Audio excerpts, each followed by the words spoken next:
Labas rytas iš mano balkonėlio.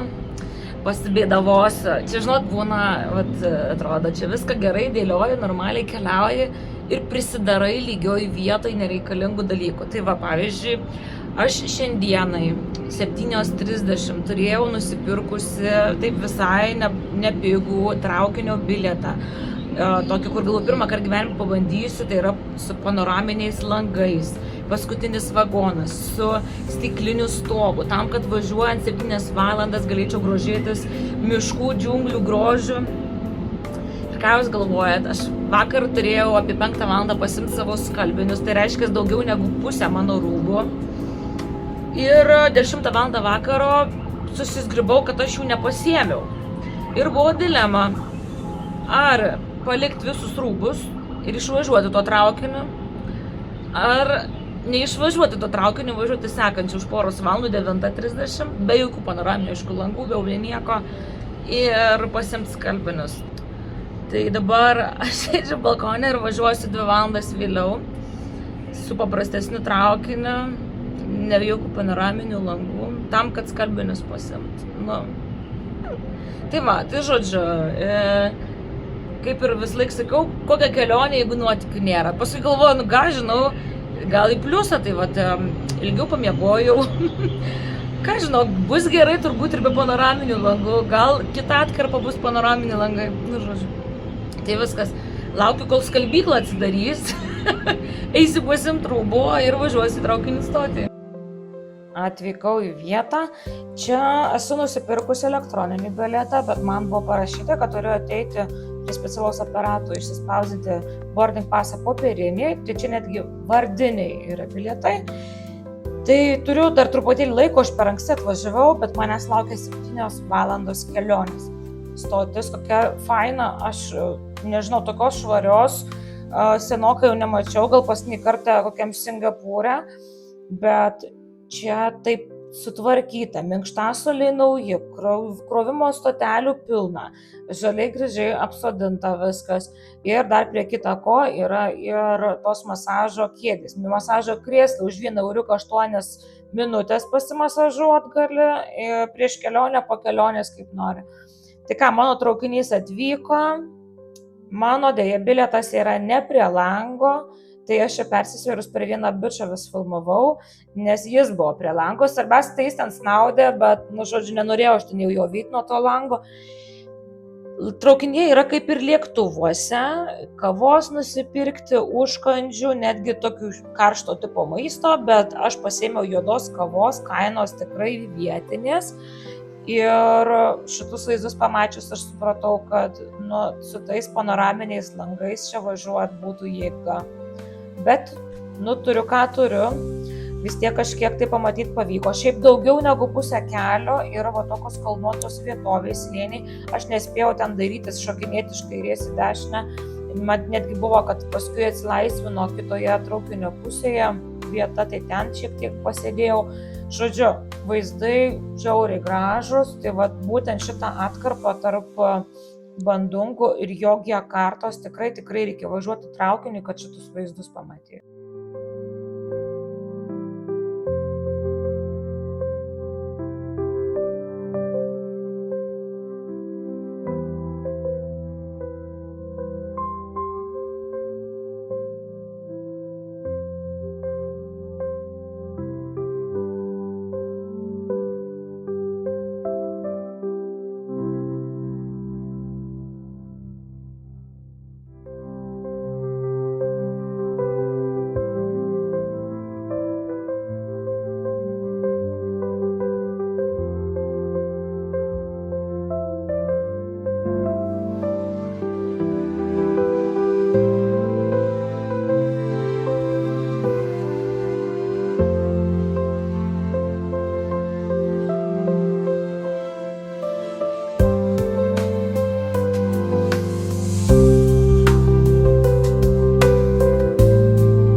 Sveiki atvykę į mano kelionių kanalą.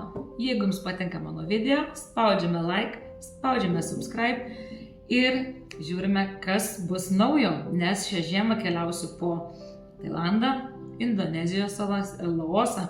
Jeigu šitos kryptys domina, žiūrėkite, rinkite informaciją, jeigu važiuosite savarankiškai, o jeigu dar bijote savarankiškai keliauti, 26 metų gegužę ir birželį paskelbsiu informaciją apie kelionių planus, naujomis kryptimis, mano sugalvotais maršrutais, keliausime 26-27 rudenį, žiemą, pavasarį. Visą šitą stebėjimą galite atlikti mano Facebook'o grupėje Kelionės su Jolita, nuorodą palieku apačioje. Tai dabar linkiu gero žiūrėjimo, o galbūt kitą kartą pasimatysime mano organizuojamo kelionėje. Po 7 valandų važiavimo aš jau Jogjakartai. Manęs turėtų atvažiuoti pasimti iš mano apgyvendinimo vietos. Tai manau, aš čia gana greit susisuksiu ir gana greit pasieksiu savo nakvynės vietą.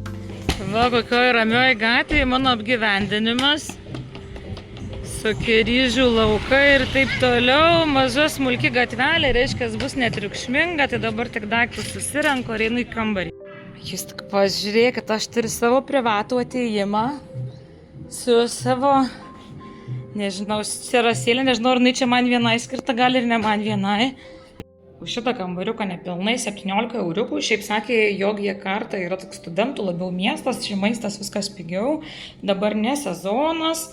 Tai, sakė, turėtų būti ir kainos visur mažesnės, ką tik patikrinau, lova bais patogi, turiu savo atskirai dušiuką, viską. Žodžiu, tai mano lova taip tiesiai su vaizdučiai kažkokius stogelius, žiauriai fainiai, tik tais, kadangi musulmoniška šalis, tai šičia lygiai priešais yra garsiakalbis, kuris ryte greičiausiai prižadins. Nu, matysim, kaip čia seksis miego. Labą dieną, labą dieną. Aš jau sveikinuosi beveik per pietus, nes kol čia sugalvoju, ką šiam gyvenime noriu veikti, tai pietus atėjo, žodžiu.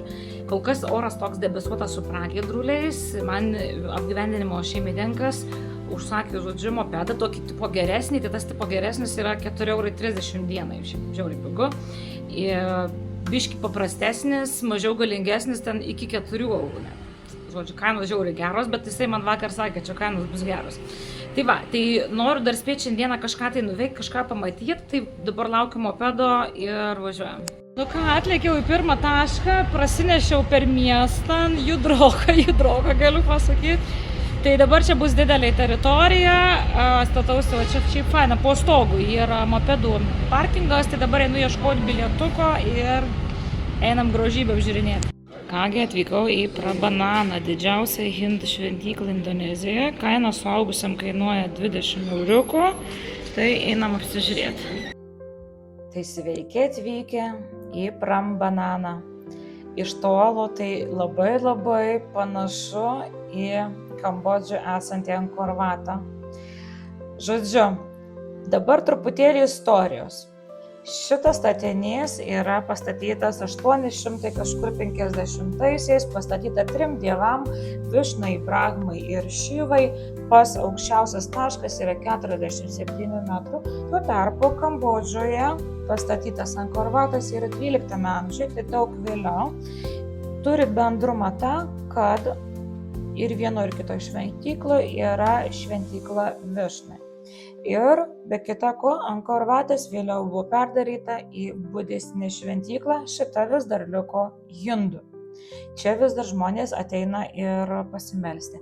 91-aisiais į UNESCO buvo įtraukta, tai žodžiu saugoma teritorija ir turi čia labai daug simbolikos.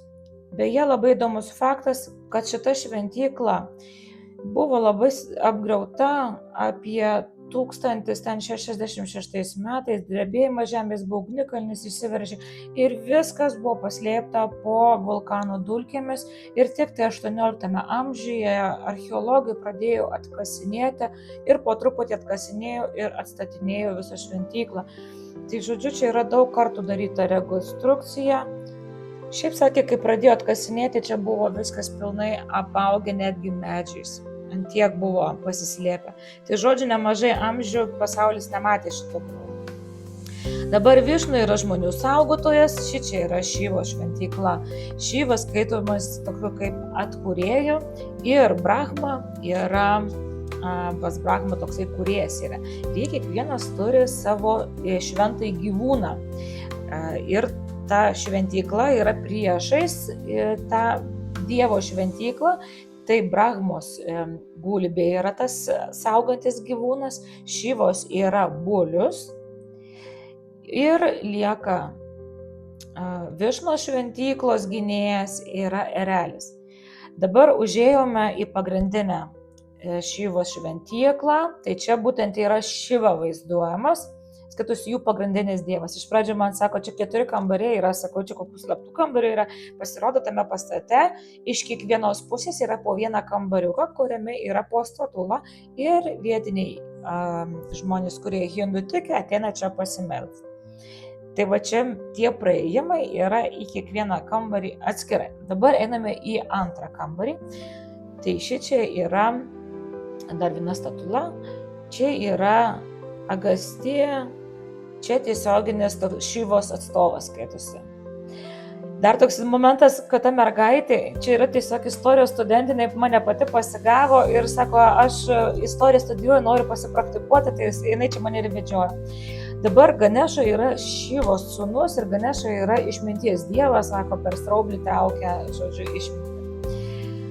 Ir dar vienas įdomus dalykas, čia pavaizduotas veidas virš durų, sako, čia toks kaip demonas saugotojas, kuris saugo šventyklą, kad jokios piktos dvasios į šventyklą neužeitų.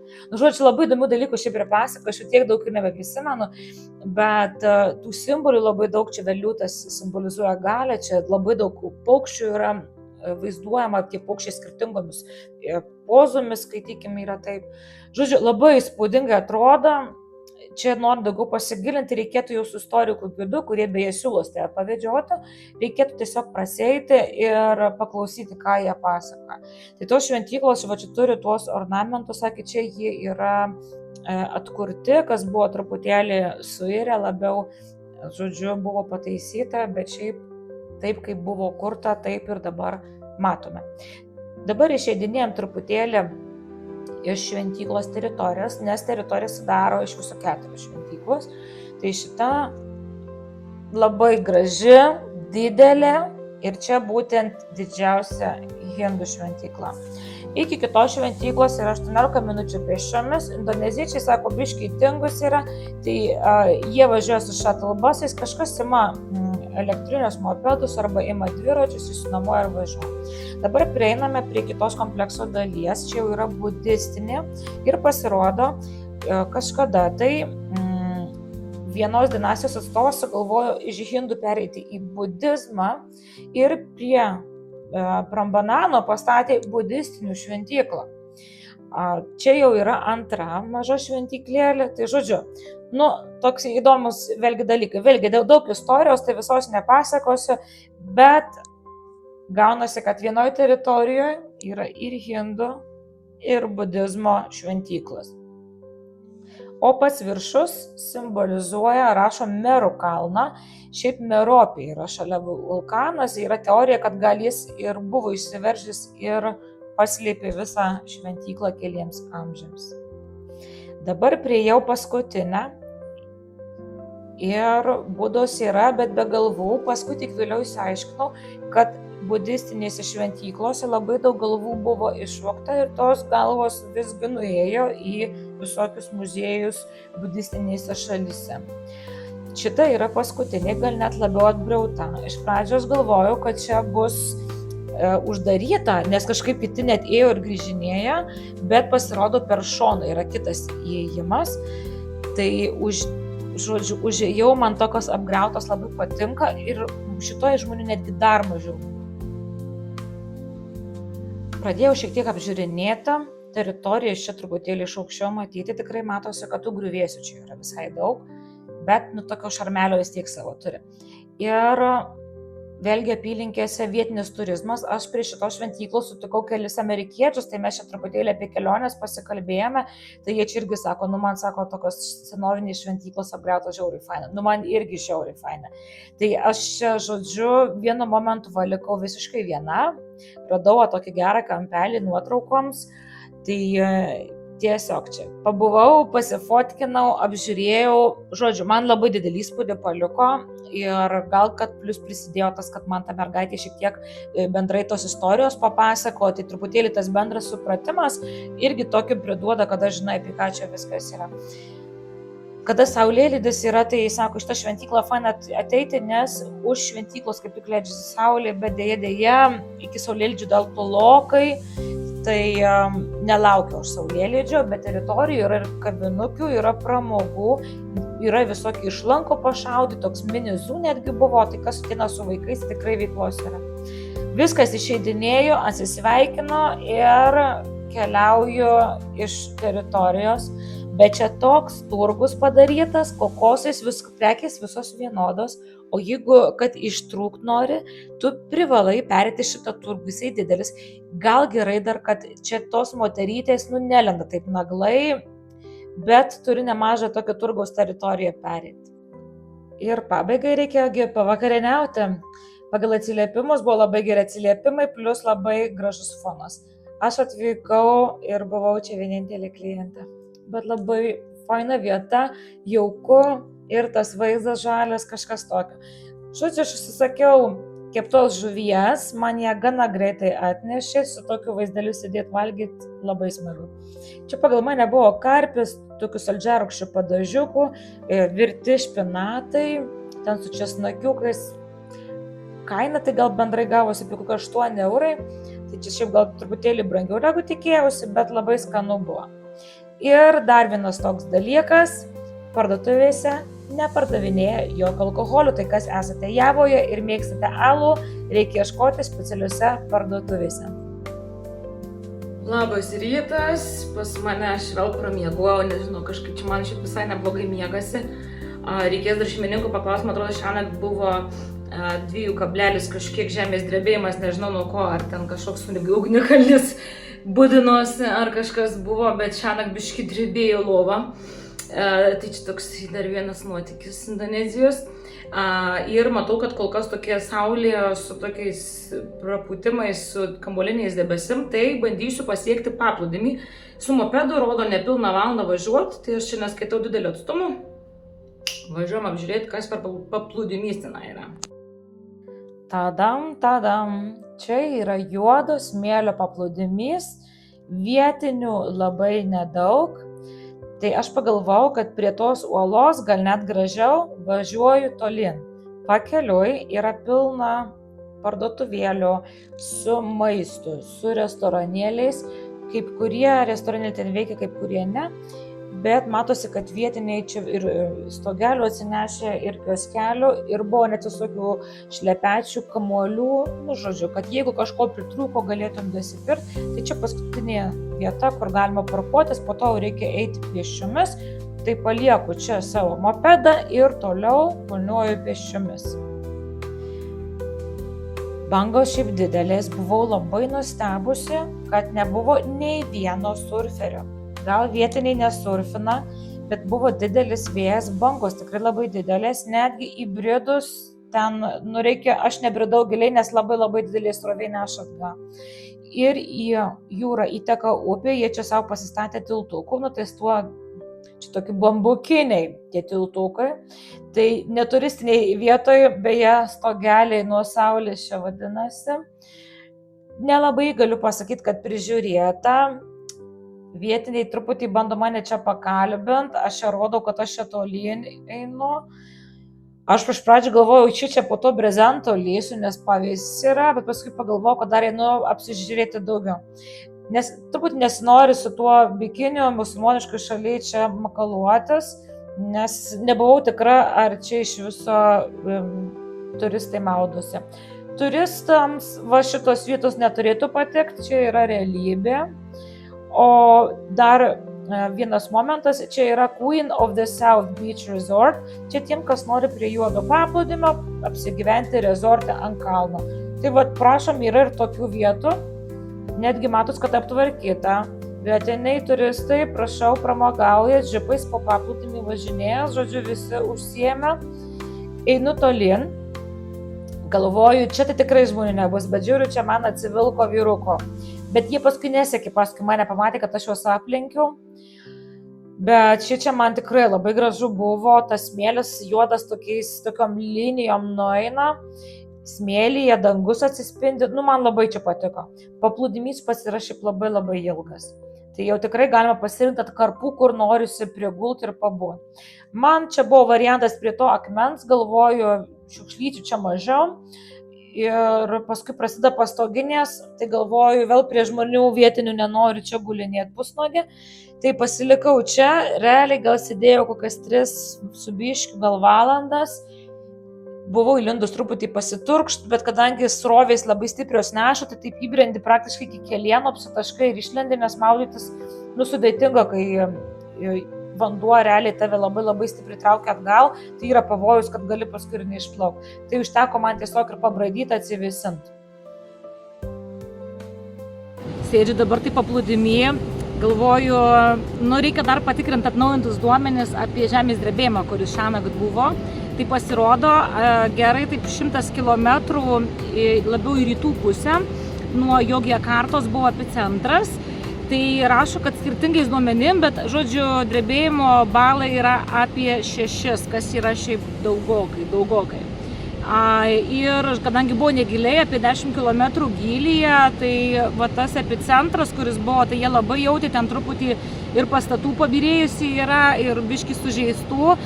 Bet Jogjakartoj, nežinau, lyg tai nieko čia nemačiau, nesijauti kažkokios čia panikos kažko, bet kad tas rytinis mano patikrinimas, kad ten 2 kablelis ir aš galvoju, negi čia taip 2 kablelis jaučiasi, tai iš tikrųjų buvo apie 6, tai normalu, kad ta mano lova taip normaliai drebėjo.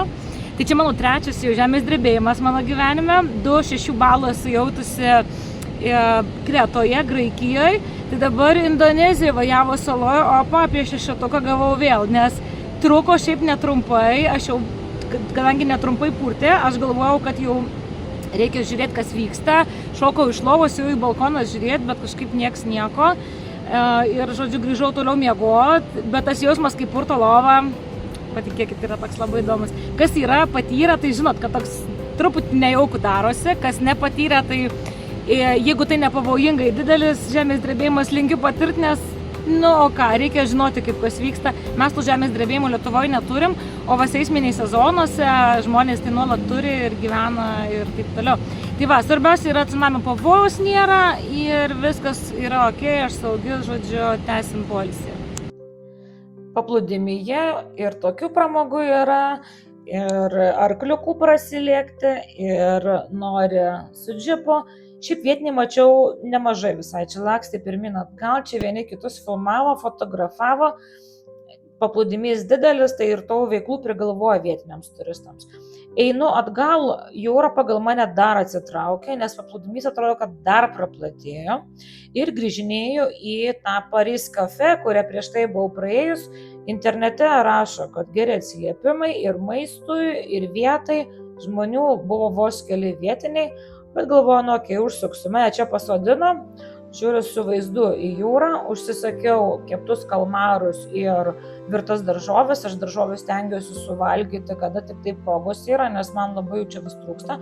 Šiaip tikrai labai skanu buvo, sumokėjau aš gal 3 euriukus tik tai, žodžiu, super bla.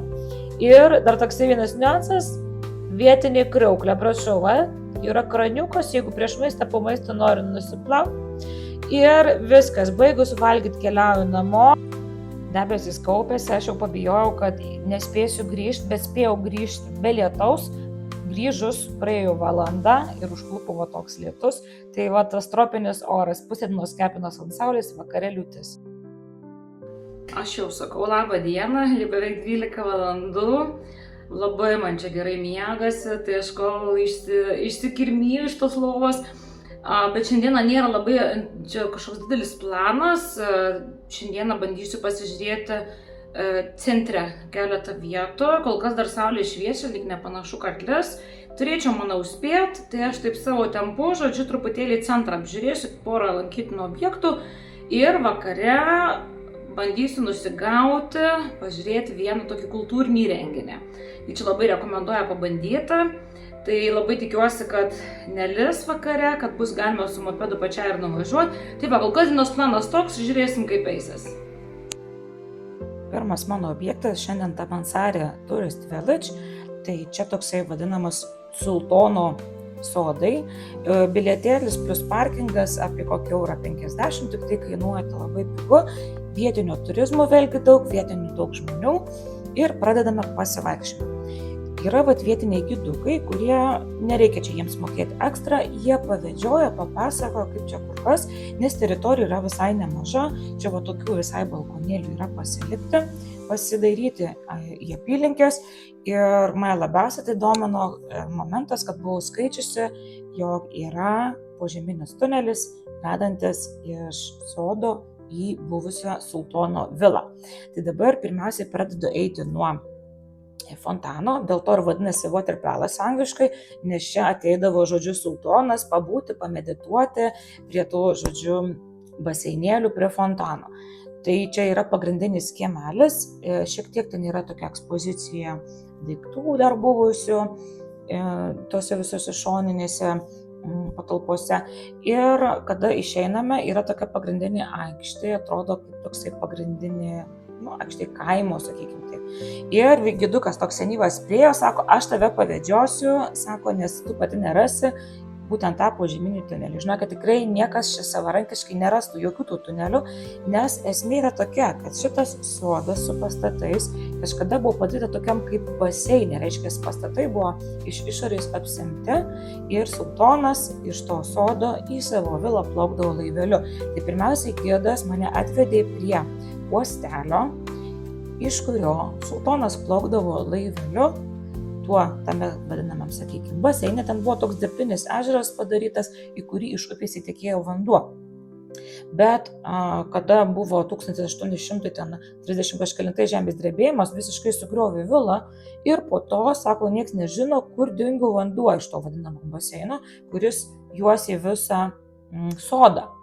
Tai šičia dabar žmonės susistatė pilnai kaimą ir mes dabar tuo kaimu realiai ėjome, kad prieitume tunelį. Dabar vėl, čia rodiklių juk nėra, čia pats savarankiškai, be šansų, kad surastum šitus tarpelius. Priėjome tuneliuką, tunelis buvo kažkada apsemtas maždaug iki pusės, kad jeigu sultonas nenori plaukti laiveliu, jis galėtų praeiti po vandeniniu šito tunelio ir vandenyje būdavo išlindę bokšteliai su stikliniais langais, kad šitas tunelis būtų apšviestas.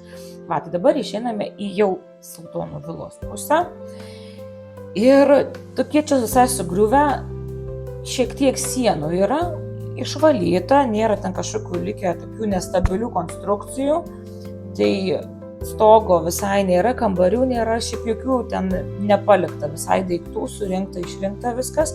Tai šiek tiek pavedžiojo, tai paaiškino, kad čia buvęs miegamasis sultonas, kiekvienam miegamam buvo šulinys su gėlu vandeniu, kad, žodžiu, būtų galima atsigerti vandens niekur neišėjus. Dabar kita pusė rūmų. Žodžiu, labai įdomu, tai už vilos jau kaip ir anksčiau čia buvo kaimas, bet žodžiu tame tarpe tarp vilos ir sodo buvo vanduo, o dabar yra kaimas. Dabar grįžinėjom atgal į kaimą, nebeeisim atgal per tunelį. Šičia yra buvusi mečetė, ją kol kas neįleidžia, iki galo yra nesutvarkyta. Tai aš čia per langiuką filmuoju, jinai čia šiaip ten viduje dar toks kaip tunelis yra keli aukštai, čia mes matome antrą aukštą. Priėjome sieną, kuri ir laikė tą vandenį, tas buvo sudarytas dirbtinis baseinas apsemti visą sodą iki rūmų. Ir dar ką galima padaryti, tai kaimelyje yra kavos, tai čia yra ta Luvako kava, Robusta Arabica, tai aš Robusta stipresnę paragavau. Ir galiausiai čia jau man labai pasididžiuodami rodė, kad 14 metais Markas Zuckerbergas buvo atvažiavęs, žodžiu, jam labai patiko, jis šitokį žemėlapį pasidalino internete ir labai masiškai pradėjo turistai važiuoti ir vietiniai, ir užsienio. Čia ir buvo karališka šeima viena atvykus ir kiti žymus žmonės, tai vieta labai išpopuliarėjo. Ką, mes va taip saulėje buvo karšta ir užėjo lietus toks iš niekur, tai va vėl turim tropinį orą. Klausiau gido, sakau, kodėl tokios žemos lubos padarytos, žemi praėjimai. Sako, dėl to, kad buvo tradicija, kad einant į kambarį turi nusilenkti sultonai, kai eini pro per žemas duris, nenori, jam nusilenki eidamas. Tokias įdomybės. Ir viskas, išeidinėjame jau iš sodo, priėjome dar tokį ir sodelį, pilną visokių dekoracijų ir tos dekoracijos, kaip kurios ten iš įspalvotų plasmasinių maišelių, va čia, pavyzdžiui, iš kiaušinių lukštų ar ne pridaryta. Ir viskas, šiandienai daugiau nieko nebespėjau tokio aplankyti, nes išėjus iš sodo vėl pradėjau lyti, tai nuvažiavau į prekybos centrą. Na jau kai visiškai vietiniai, prasilėkiau per lietų jau, vis paltičiau po, žinai, viską. Tai dabar gerai, kad čia po žeminės yra parkingas, tai čia paliksiu viską džiūti. Nu tiesiog į molą pasivaikščioti, nes nėra daugiau ką veikti, aš nežinau, per lietų namie nenoriu būti, tai poros daikčiukų dar kaip tik reikia, tai žodžiu, molas didelis pasivaikščioti. Nu šitas, toks sakyčiau, bišk senovinio stiliuko tokio, čia su visokiais raižiniais. Žodžiu, nežinau, bandysiu rasti pižamą, nes man vienoj skalbykloj praganė mano pižamo šortus ir kokio maisto nusiklausyti, čia kaip ošniai.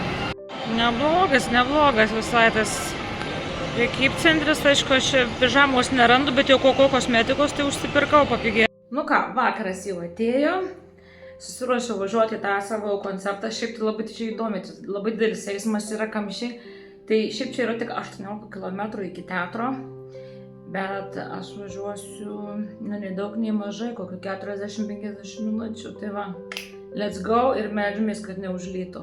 Žodžiu, likus 5 kokią minutę iki atvykimo užlyjo, belia kaip aš dabar visą šlapę ir dabar, kol prisiparkavau, visiškai nustojo. Tai dabar einu ieškoti, kur čia, kaip čia, kas čia ir jau matau, kad šventykla Prambanano apšviesta labai gražiai, tai dar bandysiu pafotinti iš toliau. Ką, salė bus čia, dar labai daug laiko liko, tai aš dar kol kas nesėdu, čia šiaip labai patogi salė maža, bet jie daro taip dėl to, kad netgi lietaus sezonas ir čia labai bet kada gal užlyja, tai čia taip yra tiesiog saugiau. Va, čia kada yra sausasis sezonas ir jie daro lauke, tai šita graži šventykla taip gražiai apšviesta būna fone. Šou prasideda.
Tai ką, taip reziumuojant, tai iš tikrųjų šitą pačią legendą pasakoja Balyje daro Kajak Dance, tik tais ten grojant instrumentais, tenai yra tokius kaip žmonės skleidžia visokius garsus, dainuoja ten, žodžiu, truputėlį ta energetika kitokia, plus čia, kadangi uždaroj patalpoje, tai čia nėra ugnies ir taip toliau, nors, sakė, kai jinai būna irgi po atvirų dangum sausai sezoną, tai irgi ugnies šou būna.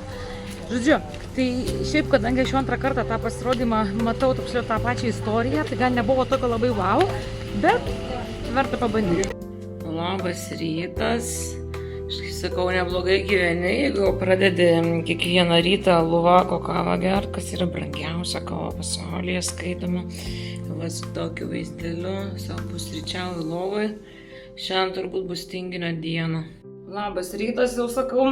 Vakar čia tokia diena, visa diena buvo prie kompo, visokių reikalų video. Šiandieną yra mano paskutinė diena Jogjakartoje. Ir šiandieną į pabaigą aš pasilikau dar vieną labai įdomią šventyklą ir ryžių terasas. Tai šį kartą, kadangi čia bus jau apie geros 2 valandos į vieną pusę ir 2 valandos atgal, pagalvojau, kad paimsiu visgi privatų vairuotoją. Čia šiek tiek brangiau man gausis kažkur apie 30 eurų šiandieną, kad mane čia pavežios. Tai va, tai vairuotojas neužilgo atvažiuos, keliam apžiūrėti Jogjakartos apylinkį. Keliaujame, kol kas debesis, tai miestas nemažas, tai truputį užtrunka, kol ir iš miesto išvažiuoja, tai tokiu pravažiuosim paskui dar ir kaimelių ir miestelio.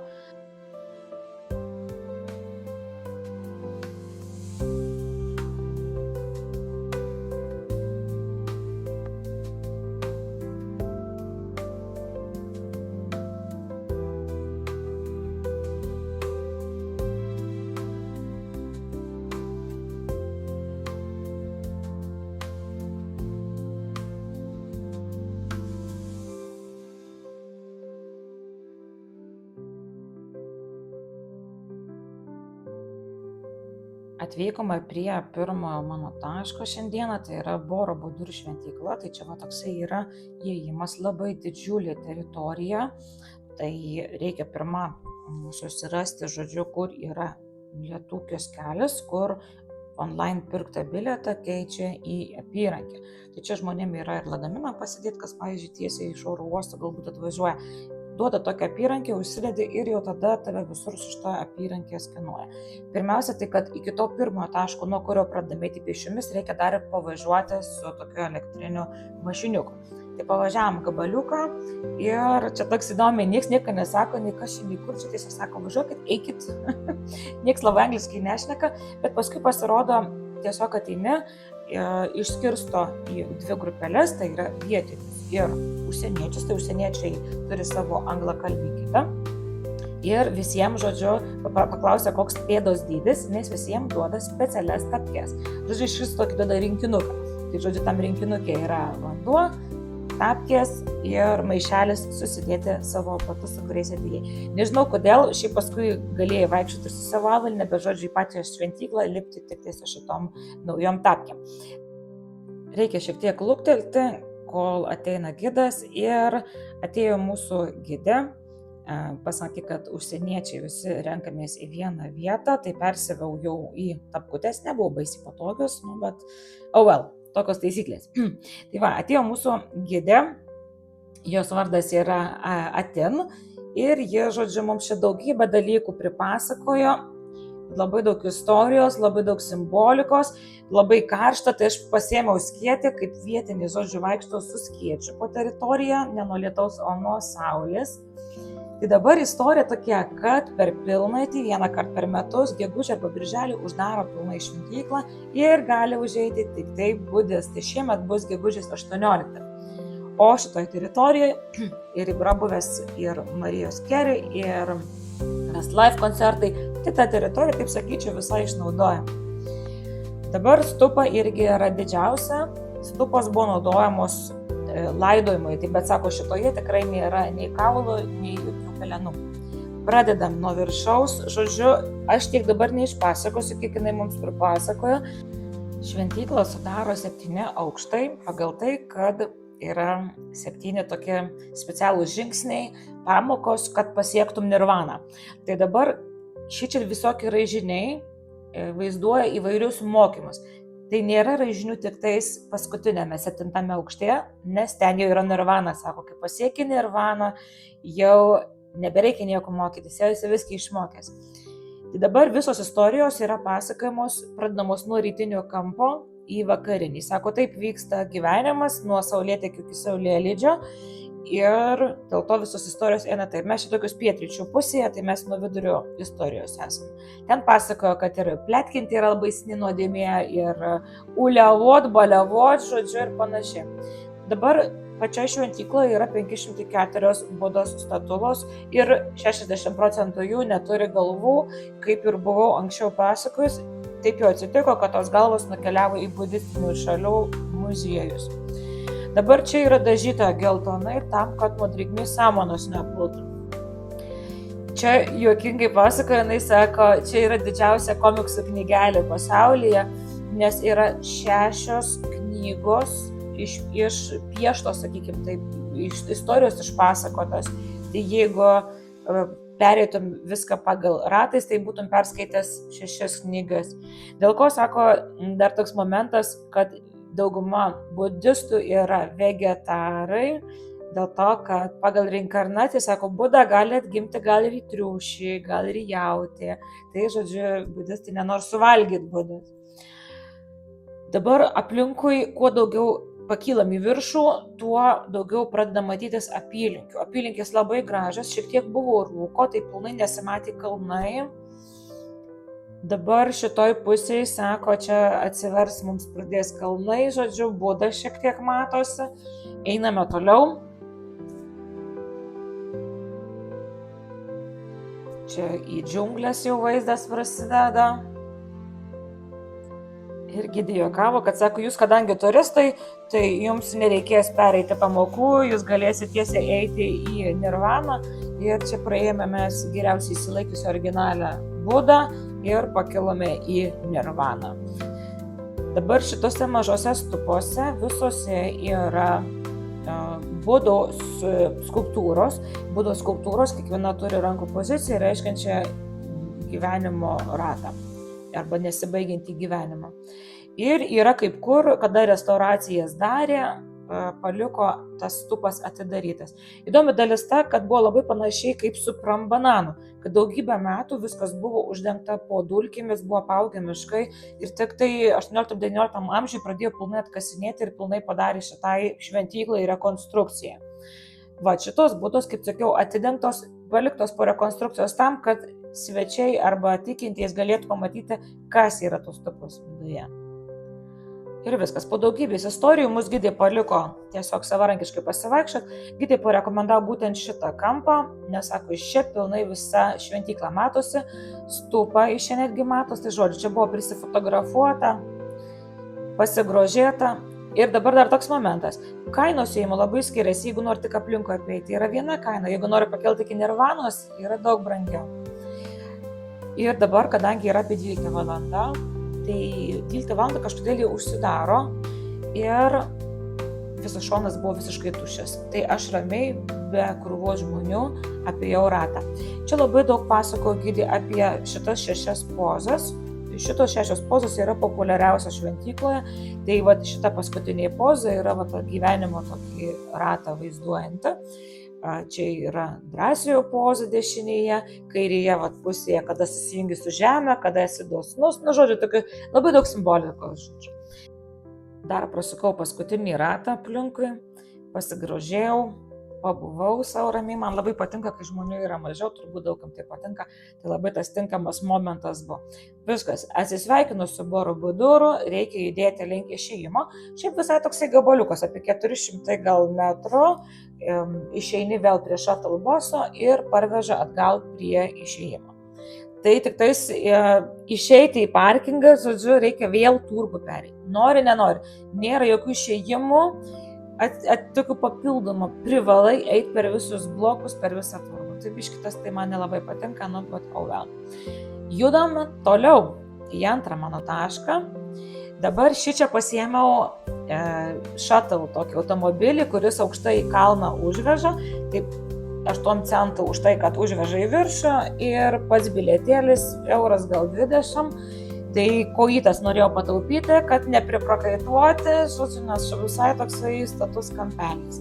Ir ateiname į vieną objektą, kuris yra tokia labai įdomi vieta, angliškai vadinama Chicken Church, tai yra būtų vištos bažnyčia. Bet iš tikrųjų man gidukas sakė, kad čia yra balandžio formos ir čia yra pastatas skirtas visiems tikėjimams, visų tikėjimų žmonėms ateit pasimels. Šičia įėjimas, už šito jau negalima fotografuoti, filmuoti, tai mane tik tai pravedė, nes ten yra tokie maži kambariukai, kur galima užeiti pasimelsti. O toliau galima į to balandžio galvą ir ant galvos yra tokia karūna pakilti, pasigrožėti apylinkėmis. Tai šičia aš pradedu lipti laiptelis, čia yra tas jau balandžio vidus. Čia net nežinau, tokia salytė, sakė, galima ten pabūti, tiesiog ramiai, tokia rami muzika groja. Pakylant dar aukščiau, prieš paskutiniam aukšte, čia yra snapas, galima pailsėti, jau kas pavargo, čia va nugarinė dalis matosi iš čia, ir pro snapą iš tikrųjų netaip ir gerai matosi, o per snapą miško matosi, bet daugiau vaizdo atsivers tada, kai užlipsiu jau ant galvos. Borobuduras čia beje matosi, dėja debesys ir rūkas, tai man pilnai vaizdo to panoraminė nesimatė, bet jeigu atvykti pilnai tokią skaidrę dieną, be jokių debesų, tikrai galima pamatyti netgi Meropio ugnikalnį. Tai čia yra 360 laipsnių kampu, prašom, gali pasižiūrėti, kaip atrodo apylinkės.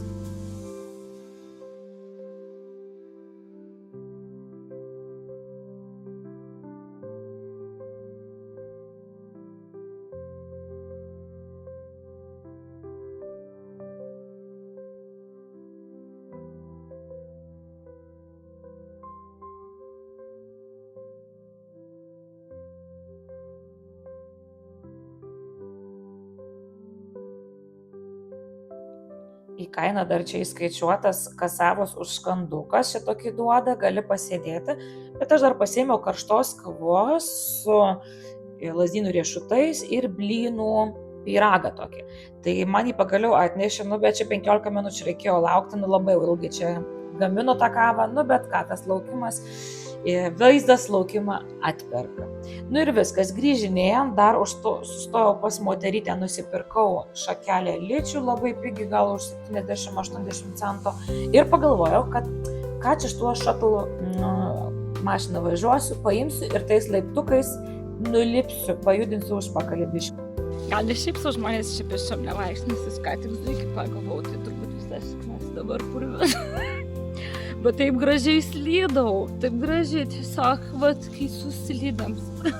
Ir dar tik įpusėjau eiti, dabar jau eisiu į turėklą įsikimus. Judame toliau.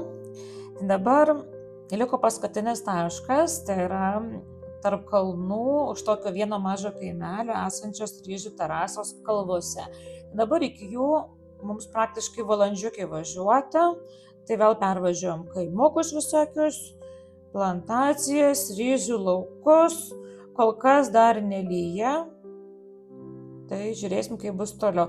Šiaip mečečių tokių mažų pravažiuojam labai daug, taip jau yra, kai musulmoniška šalis, daug ir mečečių. Pabiškai prasideda ryžių laukai, bet čia dar kol kas tokie, sakykim, šiaip savo. Kalnuose esantys kaimeliai tokie siauromis gatvelėmis iš tikrųjų yra visur.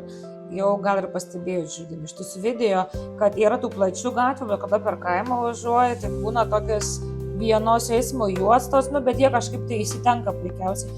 Yra toks niuansas, aišku, kad praktiškai pusė populiacijos turi mopedus. Tai, mopedais važiuoja tokiamis gatvėmis, viskas ok. Privažiavom jau tą regioną ir vienoje vietoje dabar atsivėrė labai gražios ryžių terasos. Aš terasom turiu tokią silpnybę. Aš pamatau, aš galėčiau čia valandas leisti ir niekaip negaliu atsižiūrėti.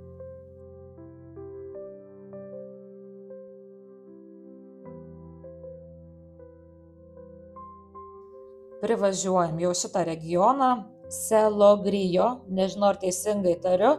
Tai dabar čia yra toks rajonėlis, kuris yra kalnuose, yra kalnų kaimelis, už kalnų kaimelio yra ryžių terasos ir šventykla. Ne šventykla šiandien yra tiklas, o ryžių terasos. Tai situacija tokia, vat atvažiuoji iki kaimelio ir toliau jau Pėkštute. Paskutinis parkingas yra va čia, palieku savo automobilį su vairuotoju ir toliau keliauju pėsčiomis. Dar šiek tiek kaimo apžiūrim, kol greit išeisiu iš jo. O dar mažosios gatvelės. Išklausyk, kad gatvės pavadinimas net yra. Ir už čia turi prasidėti ryžių terasų laukai. Nesu tikra, ką aš čia rasiu. Pažiūrėkit. Man kadangi keliukus rodė, kad čia pravažiuoti galima, prie didelio noro galima ir praeiti. Čia turbūt reikėtų atsiklausti vietinių, ar jie čia leidžia vaikščioti. Tuoj čia išsiaiškinsim, aš dar gabaliuką noriu paeiti. Čia kita kaimo pusė. Hello! No friend? No. No friend. Čia vat įėjimas bus Svatolinio Pėkštute. Įsivaizduojat, ir čia nuo kalno šiek tiek ir į miestą yra vaizdas. Tai čia jeigu būtų visai giedra, labai geras vaizdas būtų. Taip, gavau bilietėlį. Aišku, užsieniečių bilietėlis vis laik brangesnis. Parašyta, kad užsieniečiai, tai čia kokį 2,5 euriuko ir pradedame eiti į teritoriją. Šiaip teritorijos gale yra šventykla, aš į šventyklą neįsiu, nes aš jau ir taip vėluoju, čia yra po 3:20 iki 4 tik tais vaikščiot galima. Tai dabar sakė, ką leidžia, tai leidžia vaikščiot po teritoriją ir leidžia, jeigu nori, po ryžių terasas, jeigu rasiu takelį, nusileisti. Aš va to ir atvažiavau. Tai čia taip vad nuo kaimelio ateidinėja. Ir va čia apsisukus tokie vaizdai atsiveria.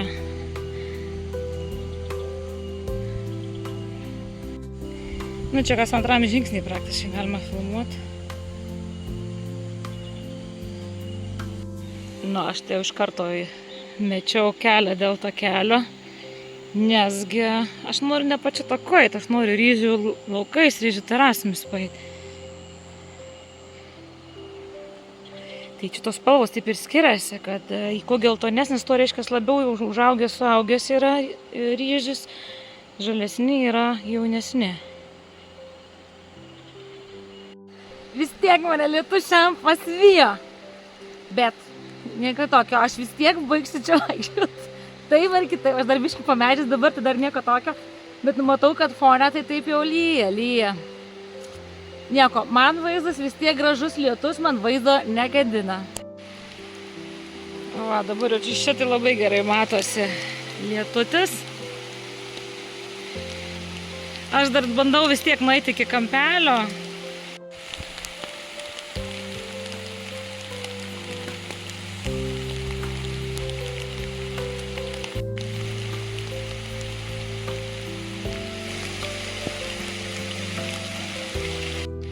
Aš čia, taip sakant, varaus, gerai, kad tinkama avalinė, bet čia va takelis, tas purvo baigėsi, teoriškai galima bandyti eiti žemyn, tai dar kol kas galvoju, ką čia daryt. Leidžiuosi, ką daryt, o ką daryt? Aš noriu iš apačios tą slėnį pamatyti, šiek tiek iš apačios, nes visą laiką iš apačios šitie ryžių slėniai labai gerai atrodo. Tai aš nuo čia atžirgliuoju, labai atsargiai stengiuosi eiti. Nes va kelias tai va tik tais toksai dabar, bet va dėl ko sakau, kad reikia žemiau nusileisti, dėl va šito kampo vaizdo. Viskas, daugiau čia nusileist kažko įdomaus matyti neinam, tai grįžtu į pagrindinį keliuką ir žiūrėsiu, ką dar pavyks prieiti einant pagrindiniu keliu. Aš galvoju, kaip čia praeiti, jis čia važiuoja, sakai nieko ir nieko. Kad lyja dar nieko tokio, man baisiau, kad nebūtų slidu, bet žiūriu vietiniai, tai pavyzdžiui, base ateina, tai gal basim dar net ir saugiau. Dar čia šiek tiek paėjau, lietus tai dar man čia stiprėja. Kol kas labai medžiai slėpia visą vaizdą. Dar aš už to posūkio ir atgal, nes jau darbo laikas baigėsi. Va, už to posūkio dar atsiveria šiek tiek vaizdo. Čia vis dar tas pats kalnas, bet va slėniai šiek tiek keičiasi. Šitos priekinės taip gerai atrodo. Ir va tenais dar vienas postelis, reiškia, stalin galima, šiaip sakė, virš kilometro šiaip yra tas takelis. Lyja toliau, aš čia biškai užsukaitau. Man liko dabar 7 minutės, nežinau, kaip čia parbėgti pas slidžiu keliu. Tai tikiuosi, čia neuždarys varto, galėsiu išeiti. Jau biškai apsiploviau kojas, nes baisios buvo. 1 minutę vėluoju, gal labai nepyks, bet mačiau, kad vietinis kažkoks tai ryžius dar atsineša ant peties pasidėjęs. Labai man patinka šita vieta. Gaila, aš nespėjau iki galo daeiti, bet aš tikiu, kad ir toliau daėjus šičia vaizdai yra superiniai. Žodžiu, užskaitau aš šitą vietą. Čia, pavyzdžiui, tu nežinai, kokiu metu pataikysi. Tas ryžių terasas gali būti jau gelsvos, gali būti ryškiai žalios, gali būti maži daigeliai, gali būti stiklinis tos terasas, nes neužsodinta. Tai aš taip dalį pataikiau, matau, kad kaip kurie jauni daigeliai, kaip kurie tokie ūgtelė, kaip kur visai tuščia. Bet, wow, užskaitau. Kaip pamatos tas drėgmės lygis, kur jau ir plytelės, viskas dedasi va tokiam žaliom samanom. Ir kvapas toksai kaip, nežinau, toks kaip šviežio šlapio tokio pelėsio, nu bet čia tos drėgmės kalnuose daugokai ir yra. Čia jau toks kalnuose autentiškas kaimelis, aš labai tokius mėgstu. Grinai tarp kalnų. Maldos laikas prasideda. Va, koksai kleckas sau sėdi. Hello! Kai visada mojuoja jie čia. Vietiniai parduotuvėliai brūkšnelis vaistinė. Ir jie va čia tokius takelius, tačius pasidarė mopedams. Nu, aš čia piešiam dabar kaip ką tik nulijo. Nu, manau, čia būtų praeit galima, bet biškai gal rizikinga. Bet va, nu, čia kaip fainai. O čia visi kalnai matyt. Čia, man atrodo, ir ugnikalnis matos, tik dabar jisai va yra pasislėpęs po debesim. Kaims ir kaims, varviškai ir viską. Panašu, kaimo būgnininkas gyvena. Būgnai baisiniai pastatyti. Bet štaip viskas ant kalno yra. Čia koksai ryškus namelis ir dar čia jie nusidažė duris, viską.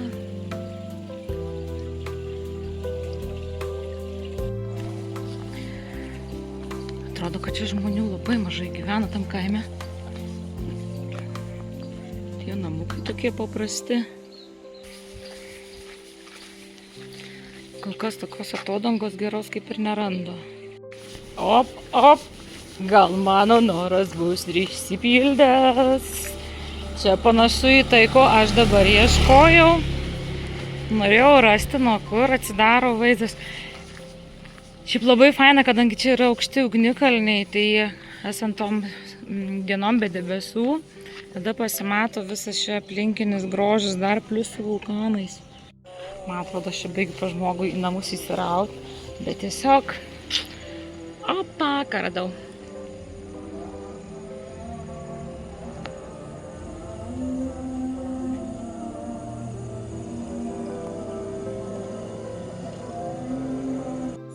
Čia puikiai vat matosi tos veidrodinės stiklinės terasos, kaip pavadinsi, taip nepagadinsi. Kai visiškai dangus atsispindi, būtent terasų, nes čia yra vat labai maži daigeliai, šviežiai susodinta. Čia matos kitų terasų jie nebeužsodino. Čia man kažkada vietiniai išaiškino, va, kuo skiriasi. Dabar ten buvo tos stiklinės terasos šviežios. Čia kažkur tai turbūt apie kokių poros mėnesių. Ten, kur geltona, ten jau jie subrendę yra, arba jau net ir nuskinti galimai, nes iš tolo nematau. Čia tokio mėnesio biškį paauginti ir šičia tokie šviežučiai dar visai. Tai jie visą laiką taip paaiškina patys, kad jie turi skirtingo sodinimo laiko, reiškia, kad nuolat tų ryžių būtų. Nebūtų taip, kad arba visai nėra, arba yra daug.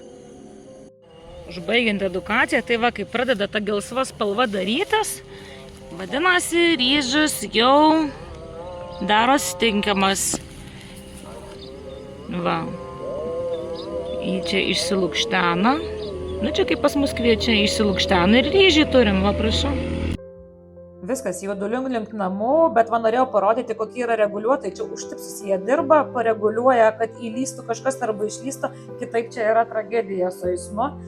Ir dabar važiuojant jau galvoju, kad atsipirko mano privatus automobilis 1000%, nes aš būčiau, kaip dabar vienas iš tų motorolerių, taškiusis, žodžiu, vandenį.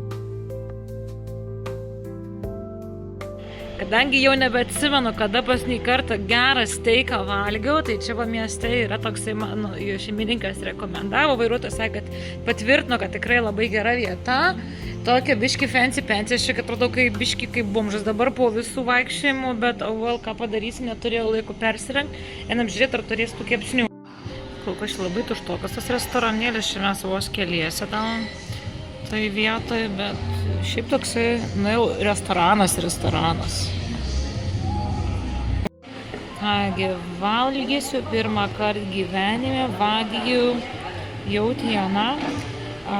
Čia tokio vidutinio, jinai riebumo turėtų būti, riebių krašteliu ir, žodžiu, su grybų padažiuku.